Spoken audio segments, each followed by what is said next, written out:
There's nothing that can prepare you for that. A shooting victim still shell-shocked days after a ride-share driver was shot while getting gas. Good evening. Tracy has the night off. That Uber driver shot at a gas station in East Nashville is out of the hospital and recovering. News 4's Rebecca Cardenas met Brian Redden today and has his story. He met a group of rideshare drivers, strangers really, here for lunch this afternoon. He says this group has rallied around him since he was shot, and that's just a piece of the humanity he's been shown since that night. I'm alive.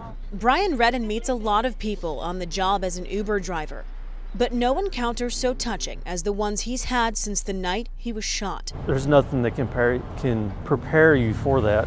He was sitting in the car at the gas pump near his last drop-off. Police say this 16-year-old boy walked up and demanded his keys. Go to slam the door, which he blocks and forces back open, and I go to shut it again, and that's when the gun goes off. Redden says much of the rest of the night is a blur, but one memory is vivid. Well, several people come running up to me at that moment, been reached out to by another gentleman. He gave me the shirt off his back to put on my wounds to try to stop the bleeding. Redden likely won't ever get to thank them all, but he did meet the man who called 911 and his family.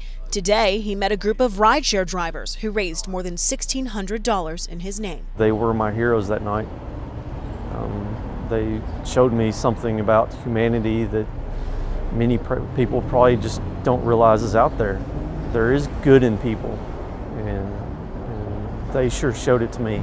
Into that 16-year-old boy, he shows some of his own. I pray that you find a different way, a different path. Rebecca Cardenas reporting. Now here's the 16-year-old wanted in the shooting.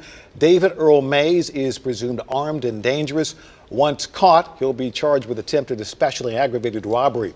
He was granted a weekend pass from the Department of Children's Services back at the beginning of February, but he never went back.